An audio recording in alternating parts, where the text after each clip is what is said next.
My husband's ex told the kids to treat me like a stranger, so I did the same, and they finally noticed what that meant. The text came through on a Tuesday afternoon while I was working in my home office.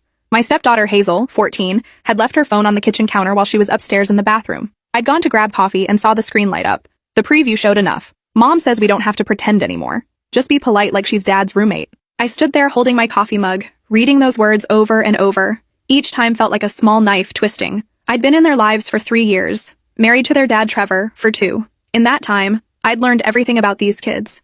I knew that Hazel needed her backpack placed by the front door the night before school, or she'd have a complete meltdown in the morning. That Owen, 11, only ate sandwiches cut diagonally, never straight across, because the diagonal cuts made them taste better somehow. That both kids needed their permission slips signed exactly 24 hours in advance, because their mom would inevitably forget until the morning they were due, creating absolute chaos. I knew that Hazel's anxiety spiked before every single math test, and she needed someone to quiz her repeatedly, using the same voice, the same patience, until the numbers finally clicked in her brain. That Owen had recurring nightmares about getting lost in crowded places and needed someone to check that all the doors and windows were locked before he could fall asleep. That Hazel secretly still slept with the stuffed elephant her grandmother had given her before she died, even though she'd never admit it to her friends.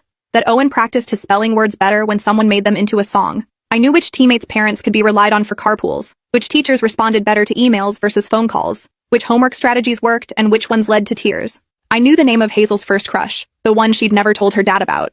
I knew that Owen was being quietly bullied by a kid in his class, but was too ashamed to tell anyone. I knew all of this because I'd paid attention, because I'd shown up, because I'd cared. Their biological mom, Vanessa, had been poisoning them against me slowly since the day Trevor and I started dating. Little comments dropped casually into conversations. How I was probably temporary. How real families don't include replacement. How their dad would eventually come to his senses and realize what he'd lost. She'd skip her weekends with them, then tell the kids I'd probably convinced their dad she shouldn't come around as much. She bought them new phones specifically to text them during our family dinners, asking what I was feeding them, if I was being nice to them, reminding them constantly that she was their real mother and I was just someone passing through. The phones were presented as gifts, generous presents from a loving mother. Really, they were surveillance devices, tiny screens that let her insert herself into every moment of our lives together.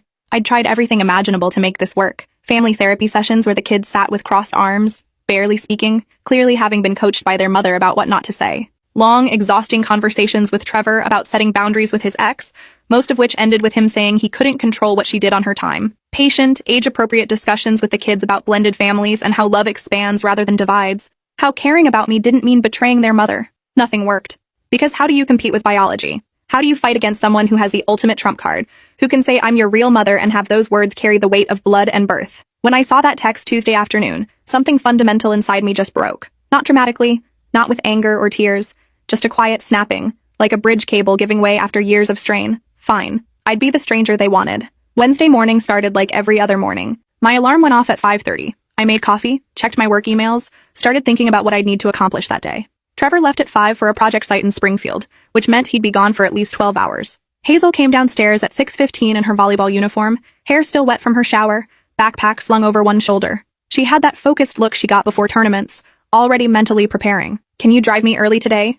I need to be there by 6:45 for the tournament. Coach said if we're late, we don't play in the first rotation. I looked up from my laptop. You'll need to ask your dad about rides. She blinked at me, confused. Dad's not here. He left at 5 for that Springfield project, remember? Then I guess you'll need to figure out alternative transportation. She stood there in the kitchen doorway, completely still, like her brain was trying to process a language she didn't speak. What? You're seriously not taking me? I'm just a stranger. Your dad's roommate, according to your mom. Strangers don't rearrange their schedules for other people's kids. Her face cycled through several emotions in rapid succession. Confusion, because this wasn't how I behaved. Realization, as she understood I'd seen the text. Anger, because how dare I bring that up. Panic, because the tournament started in half an hour. Are you kidding me right now? This is insane. Not even a little bit. Not kidding at all. For 3 years, I'd been her backup for absolutely everything. Every forgotten assignment that needed to be retrieved from school because she'd left it in her locker. Every ride to practice or games when Trevor was working late or out of town. Every 11 p.m. emotional crisis about boys or friend drama or feeling overwhelmed by expectations. Every early morning emergency when plans changed and schedules shifted. I'd learned the schedules of all her teammates' parents, so I knew who could carpool in a pinch. I'd become the team mom by default, bringing orange slices and water bottles and organizing the end-of-season parties. This is insane. You're being petty. I'm being exactly what your mother suggested. Politely distant. She grabbed her phone and called Vanessa. Once, twice, 3 times. No answer. Called Trevor, who was already on the highway, 2 hours away and unable to turn back even if he wanted to. She tried 3 different teammates' parents. 1 didn't answer. 2 couldn't help on such short notice. apologized profusely, asked if everything was okay at home. She ended up missing the entire tournament. Her team lost without their starting setter. Her coach called Trevor during his lunch break, disappointed and concerned, asking what had happened to our family's usual reliability. Hazel spent the day in her room, crying and rage texting her mother about how I'd ruined everything, how I was a horrible person, how she'd been right all along about me. I felt terrible listening to her cry, but I also felt something else underneath the guilt. Relief, maybe.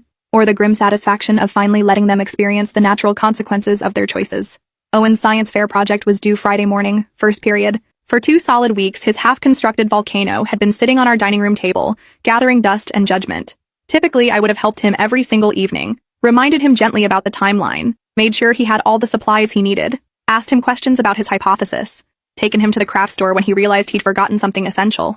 The night before it was due, I would have stayed up until midnight, or later, helping him paint the volcano the right colors, ensuring his baking soda to vinegar ratio was correct for a good eruption, printing his labels on nice cardstock instead of regular paper, helping him write his display board in neat handwriting that the teacher could actually read. Thursday evening at 8:30, with the project still barely started, with the volcano looking like a sad lump of newspaper and flour paste, Owen dragged himself downstairs to the kitchen where I was reading a novel at the table.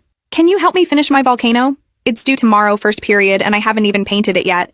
I didn't look up from my book. That sounds like something a parent should help with, but you always help me with projects. You helped me with my diorama and my solar system and my biography poster. I always helped Owen, my stepson, but according to your mother's instructions, I'm just Dad's roommate. Roommates don't do school projects. That's not appropriate. His lower lip started trembling, that telltale sign that tears were coming. But Dad's on a conference call with the Japan office. He said it's going to be another 2 hours at least. Then you should have managed your time better. Asked one of your actual parents for help earlier in the week. 2 weeks is plenty of time. I'll get a 0. Mrs. Patterson doesn't accept late work ever. Not even with a doctor's note. That's unfortunate. Maybe next time you'll plan ahead. Real tears started rolling down his cheeks now, dripping onto his shirt. The same tears that had manipulated me for 3 years into fixing every problem, solving every crisis, being the safety net for poor planning and last-minute panic. Please. I'm sorry about the text. I'm sorry about what Mom said. I'm not doing this because I'm angry, Owen. I'm doing this because your mother is right. I'm not your parent. Your parents should be handling your education and your projects. I've been overstepping. This is better for everyone. He cried harder, his whole body shaking with it. Eventually, he dragged the pathetic, half-finished volcano back upstairs to his room. I could hear him trying to work on it. Lots of frustrated sounds. Something crashed, probably paint. More crying. The sound of tape being ripped. More frustrated noises. Trevor finally finished his conference call around 11 p.m. and went upstairs to check on Owen. By then, it was far too late. The volcano looked like a sad, lumpy pile of papier-mâché with uneven paint drips running down the sides. Owen had printed his labels on regular paper in a font that was way too small to read from any distance. The display board was covered in scribbled-out mistakes. The whole thing was a disaster. I heard Trevor through the ceiling trying to salvage it, his patient dad voice explaining that they'd do their best. Owen crying that it wasn't good enough, that everyone else would have better projects, that his teacher was going to be so disappointed. Friday afternoon, Owen came home from school with red eyes and a graded rubric. 35%. Failed the entire assignment. His teacher had written a note at the bottom. "This is well below your normal standard, Owen. What happened? You usually have such wonderful projects." When Vanessa found out later that evening, she sent Trevor a furious string of texts. I wasn't supposed to see them, but he showed me, his jaw tight with anger. The texts called me vindictive, said I was sabotaging the kids' education out of spite, said I was supposed to be helping them, not punishing them for having a real mother who actually cared about their well-being. Said Trevor needed to get his wife under control before she did permanent damage. Trevor was confused. He couldn't understand why I hadn't just helped Owen like I normally did, why I'd let an 11-year-old fail when I could have prevented it with just a few hours of my time. That's when I showed him the text from Vanessa to Hazel. He read it 3 times, his expression darkening with each pass. "She told them to treat you like a stranger? Like a roommate?" Those were the specific words. "Yes. And you decided to just stop helping them completely? Just like that?" I decided to respect their mother's wishes. She's right, you know. I have been overstepping for years. They have 2 biological parents. Those parents should be handling their needs. I'm not their mother. I never will be. So I'm correcting my behavior. That's not what I want. That's not what we agreed on when we got married. What we agreed on doesn't matter if the kids don't want me in that role. Vanessa is their mother. If she thinks my involvement is inappropriate, then I need to step back. It's actually better this way. Clearer boundaries, less confusion. He didn't agree that it was better, but he couldn't exactly argue with the logic. His ex-wife had set a boundary. I was respecting it. That should have been a good thing, right? The following week brought Hazel's 15th birthday. In previous years, I'd spent literal weeks planning. I'd figure out her current favorite dinner, which changed annually as her tastes evolved. I'd make her cake from scratch, from recipes I'd perfected, because she had specific preferences about frosting to cake ratios and texture and flavor combinations that store-bought cakes never got right. I'd hunt for gifts she'd actually love, because I paid attention to every single offhand comment she made about things she wanted or needed or admired. Last year, she'd mentioned exactly once, in passing, that she thought the handmade jewelry her friend wore was pretty. I'd tracked down the artist's Etsy shop, commissioned a custom necklace in Hazel's favorite colors, had it wrapped professionally. She'd cried happy tears when she opened it and wore it every single day for 6 months straight. This year, I did absolutely nothing. Day of her birthday, she came home from school and waited by the front door like she always did on special occasions. She stood there with her backpack, looking toward the kitchen expectantly. I was in the living room reading. "Aren't we going to go get my cake? From that bakery downtown that does the raspberry filling I like?" I turned a page. "I'm sure your mom will handle that. Mom's working late. She texted earlier that you take care of the birthday stuff like you always do." "Did she?" I still didn't look up from my book. "Well, I'm just your dad's wife. Birthday celebrations are a parent job. I'm certain your mother will figure something out." Confusion spread across her face slowly, like ink in water. "But you always do my birthday. You're the one who makes it special. I used to overstep my role. I'm correcting that now. Your parents should be handling milestone celebrations." This is because of that stupid text, isn't it? Because of what Mom said? Finally, I looked at her directly. "This is because your mother is absolutely right. I'm not your parent. I never will be. Biology matters. Her role matters. Mine doesn't. So from now on, your actual parents will handle parent responsibilities." Her birthday dinner that night was lukewarm pizza that Trevor grabbed on his way home from work because he'd forgotten it was her birthday until 4 p.m. No special meal. No homemade cake with the raspberry filling, no carefully chosen gifts wrapped in the specific paper she loved. Just a card with $100 cash inside that Vanessa dropped off 3 days late because she'd forgotten until Hazel reminded her. I heard Hazel crying in her room that night around 10. The sound was muffled, like she had her face buried in her pillow, trying not to be heard. Every single instinct I had screamed at me to go to her, to knock on her door, to sit on her bed and stroke her hair and tell her I was sorry, to explain that I was hurt, but I still loved her, to fix this like I'd fixed everything else for 3 years. But I stayed in my bedroom with the door closed, reading my book, forcing myself not to move. If I went to her now, nothing would change. She'd learn that I'd always come running, even when I'd been pushed away. She'd learn that my boundaries meant nothing. Trevor came into our bedroom around 11. He sat on the edge of the bed, rubbing his face with both hands in that way he did when he was stressed. "You're really doing this." "I am. She's devastated in there. She'll recover. Plenty of kids have birthdays without elaborate celebrations. That's not the point, and you know it. The point is that her mother set a boundary, and I'm respecting it." He was quiet for a long moment. "I don't know how to fix this. There's nothing to fix. This is how it should have been from the beginning. You have 2 kids. You and Vanessa are their parents. I'm your wife. Those are separate roles that shouldn't have gotten confused." By week 3, things had deteriorated significantly throughout the entire household. Owen came down with a stomach bug on a Wednesday. Woke up at 3 a.m. vomiting. Normally, I would have been the one to handle it automatically. I worked from home as a freelance graphic designer, so my schedule was completely flexible. Trevor worked in commercial construction management with strict site visit schedules and client meetings that couldn't easily be rescheduled. For 3 years, I'd been the default sick day parent without question. But when Owen started throwing up at 3 a.m., I woke Trevor instead of getting up myself. "Owen's sick. Sounds like he's vomiting. You'll need to call in tomorrow." Trevor, barely conscious, said, "Can't you just handle it? You're already home. I have that critical client meeting at 8. "I'm not his parent. This is your responsibility. Call your boss." He missed the critical client meeting. The client was understanding, but barely. Told Trevor's supervisor that maybe they needed someone more reliable. Trevor spent the entire day exhausted, cleaning up vomit every hour, trying to keep Owen hydrated with small sips of water, falling behind on urgent emails and phone calls. Meanwhile, I worked in my office with the door closed, pretending I couldn't hear Owen calling for me every hour. "Why won't she come?" I heard Owen ask his dad at one point through the wall. The sound made my chest hurt. "She's working, buddy, but she always takes care of me when I'm sick. She makes that ginger tea that settles my stomach, and she plays those audiobooks with the funny voices that make me forget I feel bad." I know. Things are just different right now. Because of what Mom said? Because of that text? Trevor didn't answer that question. Just changed the subject to whether Owen could keep down some crackers. Hazel's math anxiety spiraled completely out of control. She had a major test scheduled for Thursday on quadratic equations. Usually, I'd spend Tuesday and Wednesday evenings quizzing her for hours, walking her through practice problems using the specific techniques and explanations that helped her understand, sitting with her until her hands stopped shaking and her breathing evened out. This time, when she asked for help Tuesday evening, I told her to watch Khan Academy videos, but I don't understand how they explain it. You explain it better. You make it make sense. Your parents can help you. Or they can hire a tutor if needed. She failed the test. Got a 58, her first failing grade in math ever, after maintaining a solid B+ average with my help. She came home Thursday afternoon sobbing, threw her backpack across the kitchen so hard it hit the wall, and screamed that she hated me, that I was cruel and vindictive and she wished I'd never married her dad. Good. It's easier to hate a stranger than someone you depend on. She ran upstairs and slammed her door so hard the pictures in the hallway rattled. That night, I overheard Trevor on the phone with Vanessa through our bedroom wall. His voice was tight with barely controlled anger. "You need to undo this. Call the kids right now and tell them you were wrong, that you didn't mean it. Vanessa's voice came through the speaker, sharp and defensive. I wasn't wrong. She's not their mother. She needs to remember her place. Her place? Her place has been keeping our kids' lives running smoothly for 3 years, while you skip weekends and forget pickups and can't be bothered to show up. Don't you dare blame me for having to work. I'm supporting myself without any help from anyone. I have to work too. So does she. But somehow she made it work for 3 years. She learned everything about them. Their schedules, their fears, their favorite foods, their triggers, how to calm them down, what makes them feel safe. She's been more present than you have. Silence on the other end for several seconds. Then, you chose her over your own children. I chose someone who actually shows up, who doesn't use our kids as weapons, who doesn't send manipulative texts designed to hurt someone who's been nothing but good to them. She hung up on him. Week 4 was when things crossed from difficult into actually dangerous. Hazel had a severe allergic reaction to something at lunch on Monday. Turned out one of her friends had brought in homemade cookies that weren't properly labeled.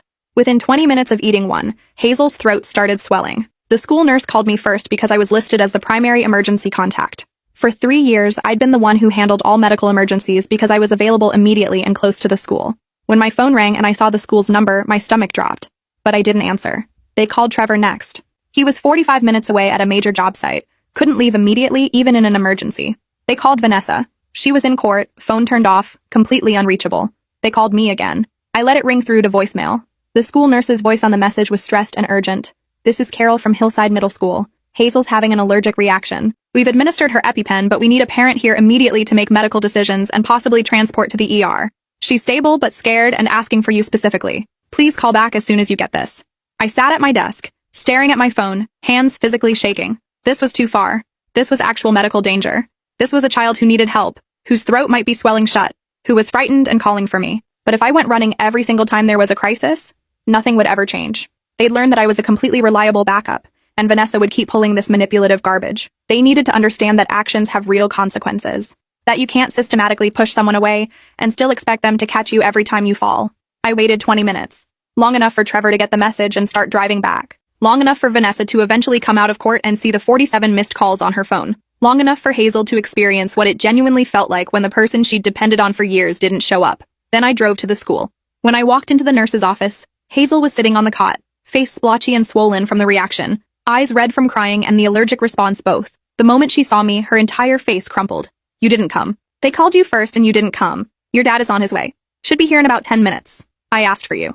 They said they called you twice and you didn't answer. The nurse looked at me with obvious confusion and a bit of judgment in her eyes. She knew me. She'd seen me there for every scraped knee, every fever, every upset stomach, every accident for 3 solid years. She'd watched me comfort Hazel through panic attacks and hold ice packs on Owen's baseball injuries and sit through concussion protocols. I'm just step-parent. Her actual parents should handle medical emergencies. I stayed in the office, silent, not comforting Hazel, not holding her hand, not doing any of the things I would have done automatically before. Just waited in the uncomfortable plastic chair until Trevor burst through the door 15 minutes later, frantic and terrified. Is she okay? What happened? Why didn't you come immediately when they called? I looked at him evenly. You're her father. Medical emergencies are a parent responsibility. He stared at me like he didn't recognize me. Then he turned all his attention to Hazel, checking her over, talking to the nurse about protocols and next steps, and whether they needed to go to the ER for observation. I left while they were still discussing it. That evening, Trevor and I had our worst fight yet. He didn't even wait until the kids were asleep, just followed me into our bedroom and closed the door hard. She could have died. Do you understand that? Her throat could have closed completely. She had her EpiPen. The nurse was there. She was fine. She was terrified. She was crying for you and you just didn't show up. You made a conscious choice to let a child suffer. Her mother told her I was a stranger. Strangers don't leave work for other people's medical emergencies. Stop saying that. Stop using that text as an excuse to punish children for their mother's behavior. I'm not punishing anyone. I'm establishing appropriate boundaries that should have existed from the beginning. Boundaries? You're traumatizing them. You're teaching them that love is conditional and can be withdrawn as punishment. They were already being traumatized by having someone in their life their mother told them to reject, by being forced to choose between caring about me and being loyal to her. I'm removing that confusion. Now their family structure is clear. You're their dad. Vanessa's their mom. I'm your wife. Separate roles. That's not how this family works. That's not what we built together. It's exactly how this family works when one parent is actively sabotaging the other, when one parent uses children as weapons, when one parent makes it impossible for anyone else to succeed. His face was red with anger. You're no better than she is right now. You're using them to hurt her. I'm protecting myself. There's a difference. He grabbed his pillow and slept in the guest room that night, and the next 3 nights after that. By week 5, I'd systematically stopped doing anything and everything that could be considered even remotely parental in nature. No cooking family meals, I made dinner for Trevor and myself. The kids could make themselves sandwiches or cereal or order food with their mom's credit card if she'd given them one. Not my responsibility. No laundry, except my own. Their clothes piled up in their rooms until they ran out of clean uniforms and had to wear dirty ones or figure out the washing machine themselves. No driving anywhere except my own errands. If they needed to get somewhere, they could take the bus or bike or ask their actual parents. No helping with homework, projects, problems, or studying. They had teachers and parents for that. No attending school events, games, performances, or parent-teacher conferences. Those were for parents.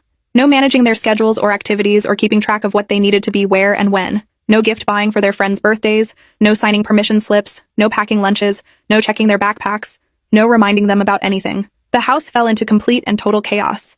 Owen missed soccer practice 3 times in 1 week because nobody drove him. He got benched for the next game as punishment. Came home crying about it, but I was working in my office with headphones on. Hazel ran out of clean volleyball uniforms and had to wear her dirty practice jersey to an actual game. Her teammates noticed and made comments. She came home humiliated, locked herself in her room. Both kids were surviving on cereal, peanut butter sandwiches, and whatever fast food Trevor grabbed on his way home from work, which was usually around 8 p.m. Their grades were slipping across every subject. They were missing assignments left and right because nobody was helping them stay organized. They looked exhausted and disheveled and lost. And they were absolutely furious with me. Hazel stopped speaking to me entirely unless absolutely necessary. Would walk past me in the hallway like I was invisible. Would leave rooms when I entered them. Would eat her cereal standing at the counter rather than sit at the table if I was there. Owen tried a different tactic. Would look at me with these big, sad, manipulative eyes. Would sigh dramatically when I walked by. Would mention loudly to Trevor that he wished someone cared enough to help him. When that didn't work, he joined Hazel in the silent treatment. Meanwhile, Vanessa was getting increasingly frantic calls from the school about the kids' declining performance and appearance.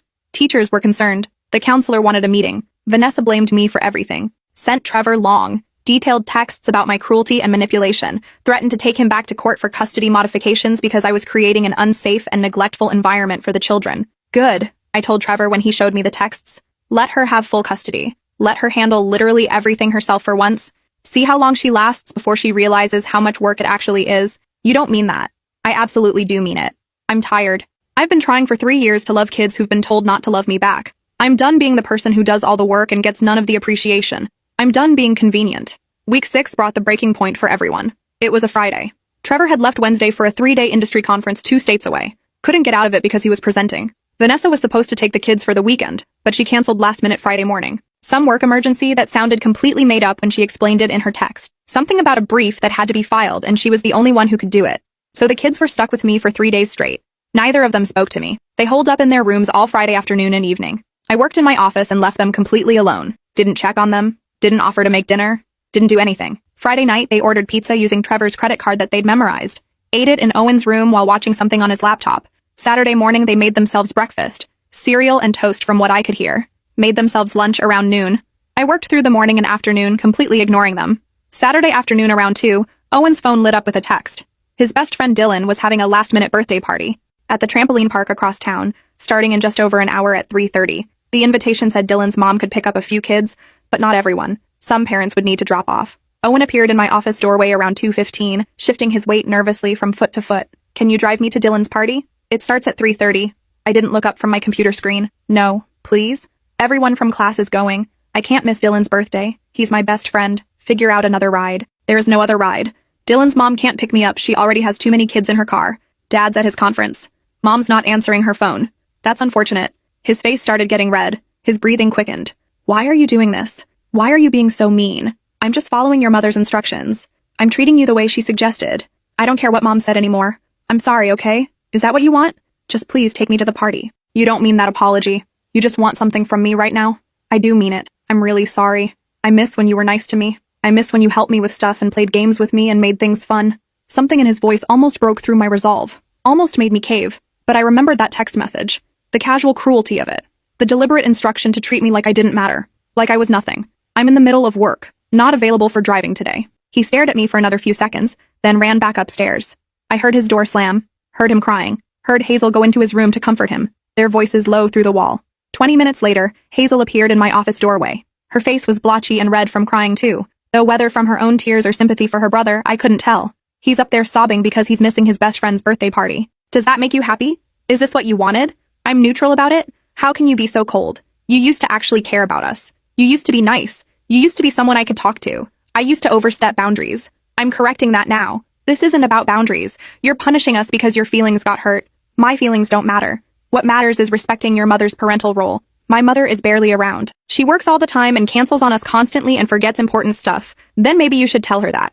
I have told her that. She doesn't listen. She just keeps saying you're trying to replace her and that we need to stay loyal to our real family. And you believed her. Silence stretched between us.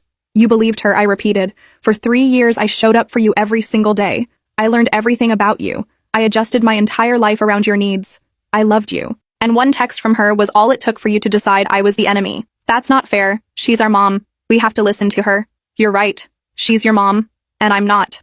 I never will be. So from now on, she can handle all the mom jobs. I'm finished trying to be something you don't actually want me to be. Hazel's face crumpled. I do want you to be that. I got confused. She made me feel guilty for liking you. You weren't confused. You made a choice. You chose to believe her. You chose to treat me like I don't matter. That's fine. But choices have consequences. Actions have consequences. You don't get to have it both ways. So you're going to treat us like this forever? You're just going to stop caring about us completely? I'm going to treat you exactly how your mother suggested. Politely distant. Like your dad's roommate who shares space with you but has no real role in your life. Even when we're sorry? Even when we realize we were wrong? Words are easy. Anyone can say sorry when they want something. You weren't sorry last week. You weren't sorry when I wasn't taking you places and helping with projects. You're only sorry now because your brother is missing something important and you're realizing how much you actually relied on me. She left my office. I heard her go back upstairs to Owen's room. Heard them talking in low voices. More crying. Around 6 that evening, my phone rang. Dylan's mother. Hi there, I'm calling about Owen. He was supposed to be at the party today, but he never showed up. Dylan's been so disappointed. They're best friends. Is everything all right? He's fine. Just couldn't make it today. Oh no. Dylan's been upset about it all afternoon. I would have been happy to pick Owen up if transportation was an issue. I could have fit one more in the car if someone had called. That's very kind of you, but it's all handled. Well, Dylan really wanted Owen there. They've been planning this for weeks. Do you think Owen might be able to come over tomorrow instead for a small celebration? Just the two of them? You'd have to discuss that with his father. He's at a conference until Sunday evening, but you can try his cell. Oh, okay then. I'll do that. I hope everything's all right with your family. After I hung up, I felt physically sick. Not because of what I'd done, but because I'd realized something important. The kids weren't the only casualties of Vanessa's poison. I was losing myself too, becoming cold and rigid and cruel in response to her manipulation, hurting children to make a point to their mother, turning into exactly the kind of person I'd never wanted to be. That evening, around 8, Hazel and Owen emerged from upstairs together. They looked nervous and sad and younger than their actual ages. They sat on the couch across from my reading chair, close together like they were supporting each other. We need to talk to you, Hazel said quietly. I closed my book and waited. Owen's voice was small and shaky. We talked to Mom today, told her everything that's been happening, all of it. And Hazel took over. She said we misunderstood her text, that she didn't mean for us to treat you badly. She just meant we didn't have to call you Mom if we didn't want to. That we could keep our relationship with her separate from our relationship with you. That's a very convenient reinterpretation after the fact. Hazel winced. I know. But she also said some other stuff. About how she's been struggling with you being in our lives. How it makes her feel like she's being replaced. How she's scared we'll love you more than her because you're around more and you do more stuff with us. So she decided to make absolutely sure you didn't love me at all. Yeah. Hazel's voice was barely audible. I think that's exactly what she did. We sat in silence for a long moment. I could hear the clock ticking in the kitchen. Could hear a car driving past outside. Could hear my own heartbeat. Owen spoke next, his words tumbling out fast like he'd rehearsed them. We've been really, really stupid. You've been taking care of us forever and we treated you like you didn't matter because Mom made us feel guilty for liking you. But you do matter. You matter a lot. You're not stupid. You're kids stuck in an impossible situation that adults created. We don't want you to be distant anymore, Hazel said. We want things to go back to how they were before. I looked at both of them for a long moment, seeing the hope and fear mixed in their expressions. I can't do that. Their faces fell simultaneously, mirror images of disappointment. I can't go back to how things were before because how things were before wasn't sustainable or healthy. I was drowning. I was doing absolutely everything for you while your mother actively undermined me, and your dad stayed mostly oblivious. I was exhausted and unappreciated and treated like I was temporary, like I didn't really matter, like I could be dismissed whenever it was convenient. We appreciate you now, Owen said quickly. We really do. We see how much you were doing. Now you appreciate me. Now you see it. Because you've experienced what life looks like without me handling everything. But the second things get comfortable again, we'll end up right back where we started. Your mom will get jealous again. She'll say something that makes you feel guilty. You'll pull away from me, and I'll be left hurt and confused all over again. I can't do that cycle anymore. So what do we do? Hazel asked. How do we fix this? You talk to your mother, both of you, together. You tell her that you love her and appreciate her, but that you also care about me. You tell her that me being in your life doesn't erase her or replace her. You set boundaries with her about the kind of things she says about me and your home here, and you actually hold those boundaries even when it's uncomfortable. She's not going to like that. She doesn't have to like it. But if she genuinely loves you, she'll respect it. She'll put your needs ahead of her insecurities. And then what? Owen asked. After we talk to her, then we all go to family therapy. All 5 of us, if your mother will agree. And we figure out how to build something sustainable.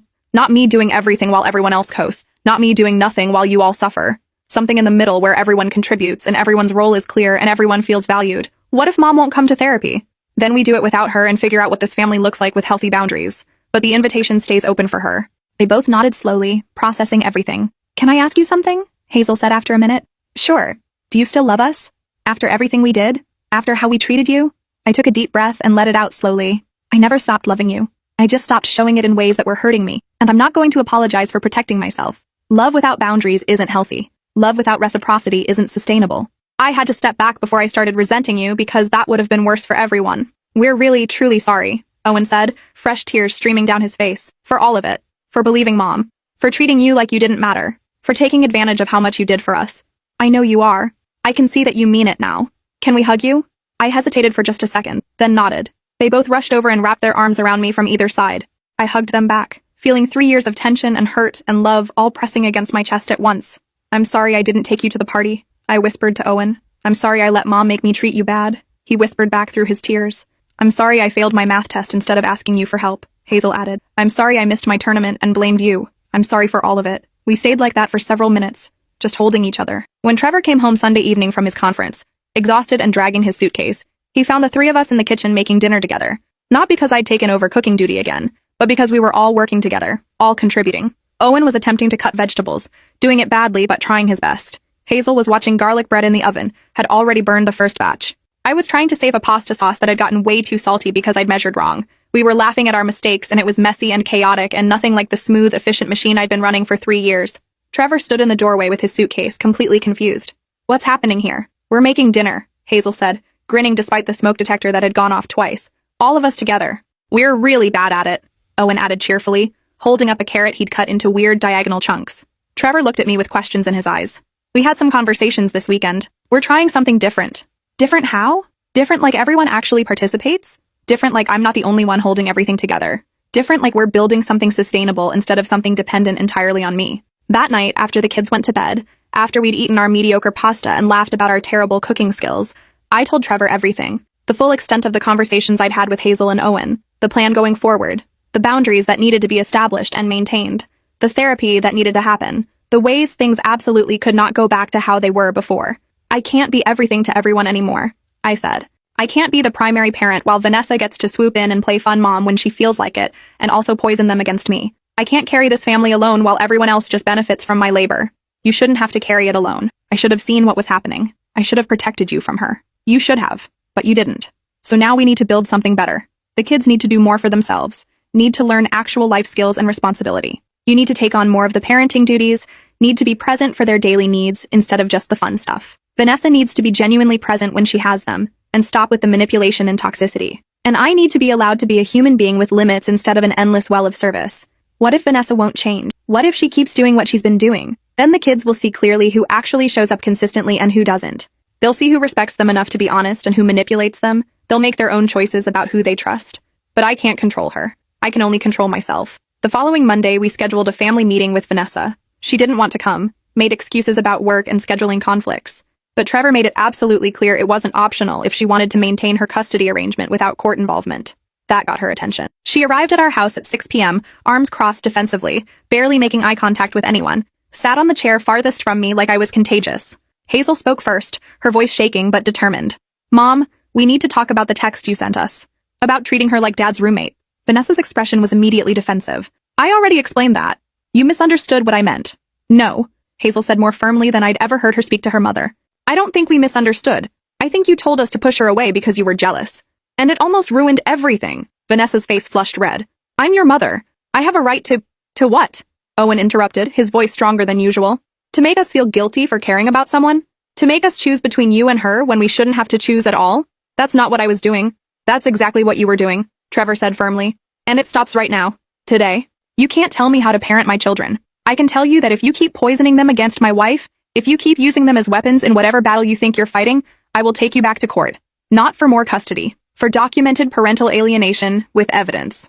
The room went completely silent. Vanessa looked at me directly for the first time since arriving, her expression mixing anger and something that might have been shame. You really turned them all against me. I didn't have to turn anyone against you, I said quietly. You did that yourself by prioritizing your insecurities over their well-being. She stood up abruptly, grabbed her purse from the floor. I'm not sitting here and being attacked by all of you. Mom, Hazel said urgently, please don't leave. Please just listen. Call me when you're all ready to apologize for being disrespectful. She walked out. We heard her car start in the driveway, heard her drive away. The four of us sat in the living room for several minutes, processing what had just happened. The kids looked devastated. Trevor looked resigned. I just felt tired. Well, Trevor said eventually, that went about as well as I expected it to go. She'll come around, Hazel said, but her voice was uncertain. She has to, right? Maybe. Or maybe she won't. Either way, we move forward. 3 weeks passed. Vanessa still hadn't called the kids, hadn't answered their calls to her. The silent treatment from their mother hurt them badly, but it also clarified things in a way words never could have. In those 3 weeks, things changed gradually in our household. The kids started doing their own laundry without being asked, started managing their homework independently, started figuring out their own transportation sometimes. Trevor started taking mornings off work when the kids needed something, started being more present for their daily struggles instead of just the big moments. I found a sustainable middle ground. I helped when they asked and when I had the capacity, but I also said no sometimes without guilt.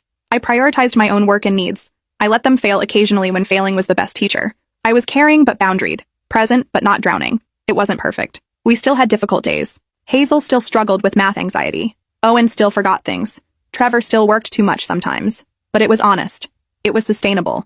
It was built on mutual respect instead of endless obligation. One evening about a month after everything had changed, Hazel came into my office while I was working. Can I ask you something? Of course. I saved my work and turned my chair to face her. Are you glad this all happened? Like, do you think all the bad stuff made things better in the end? I thought about it carefully. I'm not glad you got hurt. I'm not glad things had to get so terrible before they could improve. But I am glad we all learned something true about ourselves and each other, something we needed to learn. What did you learn? That I can't pour from an empty cup. That love without boundaries isn't actually healthy love. That sometimes the kindest thing you can do is let people experience the consequences of their choices. That protecting yourself isn't selfish. That you can love people and still require them to treat you with respect. She nodded slowly, processing. I learned that just because someone is related to me doesn't mean I have to accept their toxic behavior. And that sometimes people who love you will walk away to protect themselves. And that doesn't mean they stopped loving you. That's very wise for a 15-year-old. I learned it from watching you these past few weeks. After she left my office, I sat thinking about how we'd all been trapped in a pattern that wasn't working for anyone. How sometimes the most loving thing you can actually do is refuse to participate in your own mistreatment. How children are far more resilient than we think when we give them space to be. Vanessa eventually came around, 6 weeks after the family meeting. Called and apologized to the kids, though notably not to me. Started showing up more consistently for her weekends. Stopped sending manipulative texts, or at least the kids stopped telling me about them. We weren't friendly, but we were functionally coexisting. My husband's ex told the kids to treat me like a stranger, so I did the same to them. And in that painful, empty space that created, we all finally learned what it actually meant to build something real and sustainable, instead of something dependent on one person's endless sacrifice.